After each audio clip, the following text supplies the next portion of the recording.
Okay, now moving to our next question. Question number 14, that is given to us. In a village, 1998 persons volunteered to clean up for a fair a rectangular field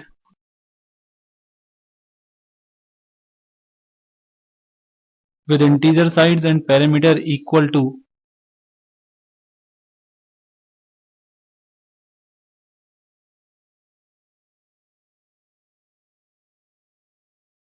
3996 feet. For the purpose of the field was divided for the purpose the field was divided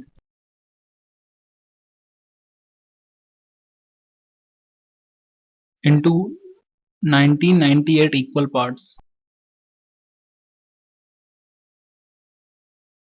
If each part had an integer area, if each part had an integer area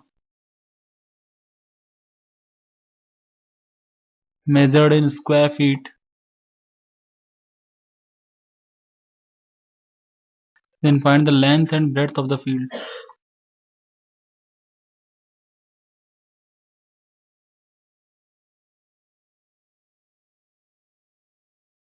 To solve the above question, let us assume that x, y be respectively the length and breadth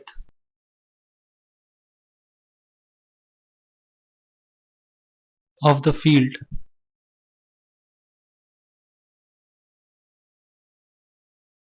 Now it is given that 2x plus 2y is equal to 3996, as we have given that the perimeter of the rectangle is 3996, and we know that the perimeter of the rectangle can be given as twice into length plus breadth. So we have twice of x plus y is equal to 3966. From here we have x plus y is equal to 1998. From the given, the area xy must be exactly divisible by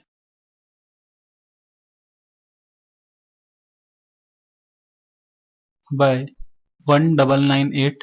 Now let a is equal to xy. So we have a is equal to x into 1998 minus x. That could be given as 1998x minus x square, since 1998 divide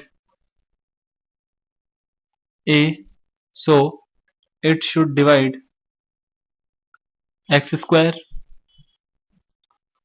as we have known that this is divided by 1998. So this is, as this is divided by 1998, so this must be also divided by 1998. Now since we have given that x plus y is equal to 1998 and the length is greater than the breadth,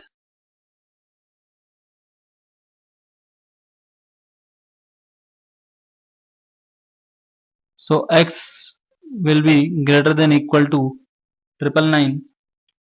Now as we know that 1998 could be prime factorized as 2 into, or could be factorized as 2 into 9 into 3 into 37. Thus the least value of the least value for x is 2 into 9 into 37, that is equal to 666. But as we know that x is greater than 999, so x is equal to 668 into 2, that is equal to 1332, and y is equal to 666. That is our answer. Question number 15 is prove that for any positive odd integer n, n raised to power 12 minus n raised to power 8 minus n raised to power 4 plus 1 is divisible by 2 raised to power 9. To solve the above question, let us have n raised to power 12 minus n raised to power 8 minus n raised to power 4 plus 1. By taking n raised to power 8 common from the both first terms, we have n raised to power 8, n raised to power 4 minus 1, then minus 1, n raised to power 4 minus 1. That is n raised to power 4 minus 1 into n raised to power 8 minus 1. By factorizing these terms, we will have n raised to power 4 minus 1, n raised to power 4 minus 1, n raised to power 4 plus 1. From here we would have n raised to power 4 plus 1, n square minus 1 whole square, and n square n plus 1 or n raised to power 4 plus 1, n square plus 1 whole square, n plus 1 whole square, and n minus 1 whole square. As n is odd, that implies that n raised to power 4 plus 1, n square plus 1, n plus 1, and n minus 1 all are even. So the given expression is divisible by 2 into 2 square into 2 square into 2 square, that is 2 raised to power 7. Now as n is odd, 1 of n minus 1 and n plus 1 is divisible by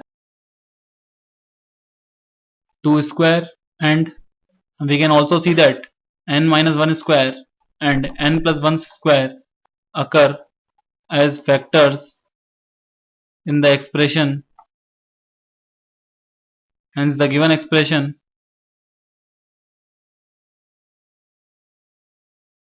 is divisible by 2 raised to power 7 into 2 square, that is 2 raised to power 9. Next, question number 16. Question number 16 is given to us as show that there exists no integer n such that the sum of the digits of n square is 2000. To solve the given question, let us consider 1 square, 2 square, 3 square, 4 square, 5 square, 6 square, that is 1, 4, 9, 16, 25, 36, and so on. When divided by 9, get remainders 1, 4, 0, 7, 0, 4, but 2000 when divided by 9 leaves a remainder 2. Hence there exists no integer n such that the sum of the digits of n square is 2000. The next question given to us is question number 17, that is if x, y are integers such that x minus y whole square plus 2y square is equal to 21, what are the possible values of x? We have to find the possible values of x for which x, y are integers and x minus y whole square plus 2y square is equal to 27. To solve the above question, as we know that x minus y whole square and 2y square are positive, as a square cannot be negative, and we also know that x minus y whole square cannot exceed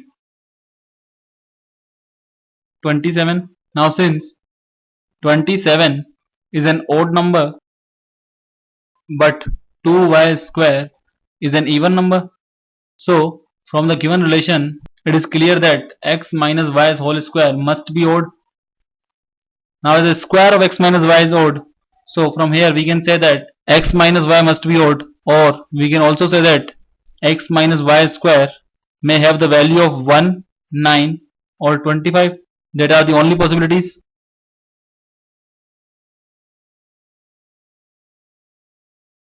So from here we would have the value of 2y square equal to 26, 18 and 2. That will give us the value of y square as 13, 9 and 1. From here the value of y that are integers will be plus minus 3 or plus minus 1. Now if x minus y whole square is equal to 9, then x minus y will be equal to plus minus 3 and y will also be equal to plus minus 3. From here the value of x may be given as plus minus 3 plus minus 3, that is either 0, 6 or minus 6. But if x minus y whole square is equal to 25, then we would have x minus y is equal to plus minus 5 and y is equal to plus minus 1. Thus the possible values of x are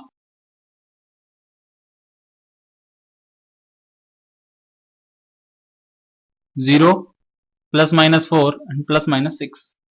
Let's move to our next question, question number 18, that is given to us as find all positive integers n such that n plus 9 and 16n plus 9 and 27n plus 9 are all perfect squares. Let us solve the given question. Let us suppose that n plus 9 is equal to a square and 16n plus 9 is equal to b square and 27n plus 9 is equal to c square, where we have the value of n, a, b, c are all positive integers. Now as n plus 9 is equal to a square, let it be equation 1. 16n plus 9 is equal to b square, let it be equation 2. And 27n plus 9 is equal to c square, let it be equation 3. Now by multiplying equation 1 by 16 and then subtracting equation 2 from it, we would have 16a square minus b square is equal to 135. Let it be equation 4. By factorizing the LHS of the given equation, we would have 4a minus b into 4a plus b is equal to 135. But the factors of 135 may be given as 1 into 135 or 3 into 45 or 5 into 27 or 9 into 15. Now it is clear that from both 4a minus b and 4a plus b, one is a number from the pairs and the other is another number. So let us have all the cases.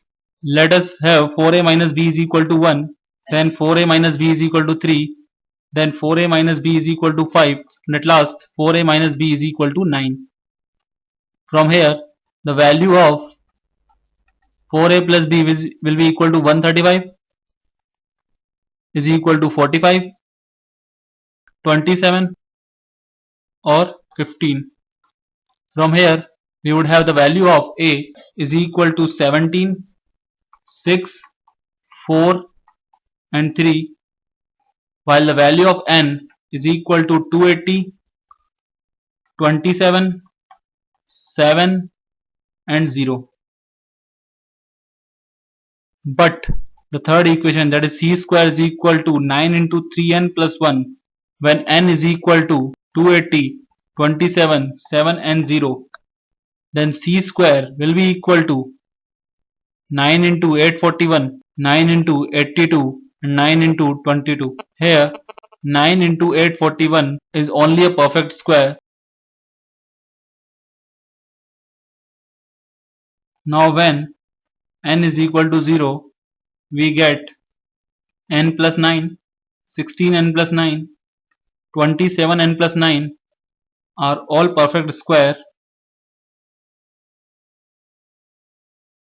which is a trivial case. So we can say that n is equal to 280. When n is equal to 280, then n plus 9 is equal to 17 square, and 16n plus 9, 16n plus 9 is equal to 67 square, 27n plus 9 is equal to 87 square. That is our answer. Moving to our next question, the second last question, that is question number 19, is given to us as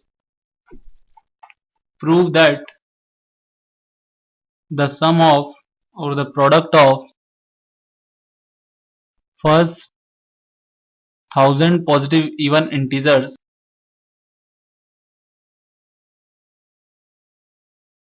differs from the product of first 1000 positive odd integers by a multiple of 2001. Let us try to solve the given question. To solve it, we have the expression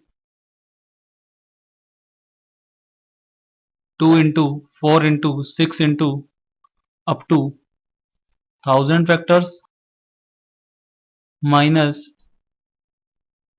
1 into 3 into 5 into 1000 factors, that may be given as 2, 4, 6 up to 2000 minus 1, 3, 5 up to 1,999. Now 2001 may be factorized as 3 into 23 into 29 and 3, 23, 29 are co-primes. Now as 6, 46 and 58 are divisible by 3, 23 and 29 respectively and occur as factors in the product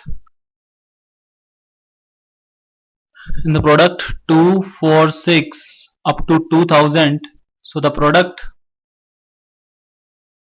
2, 4, 6 up to 2000 is divisible by 2001.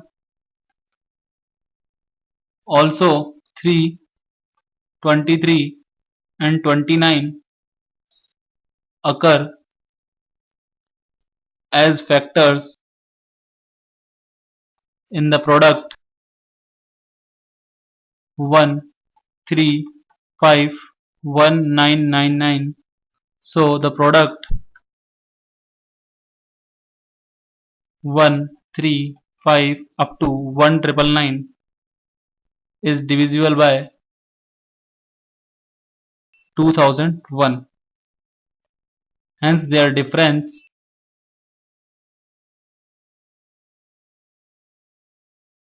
two, 4, 6 up to 2000 minus 1, 3, 5 up to 1999 is divisible by 2001. Moving to our last question, question number 20, that is let small m comma small n be positive integers such that 3m plus n is equal to 3 into LCM of m comma n plus greatest common divisor of m comma n, then prove that n divides m. To solve the above question, let small d is the greatest common divisor of mn. Now if m is equal to m1d and n is equal to n1d, then the relation becomes 3m1d plus n1d is equal to 3m1 n1d m1 n1d plus d. From here we would have 3m1 n1 minus 3m1 is equal to n1 plus 1. From here we would have 3m1 is equal to 1 or n1 is equal to 1. But as we know that 3m1 cannot be equal to 1 because m1 is an integer, that implies that n1 is equal to 1, or let's say n is equal to d. So we can say that n divides m. That's all.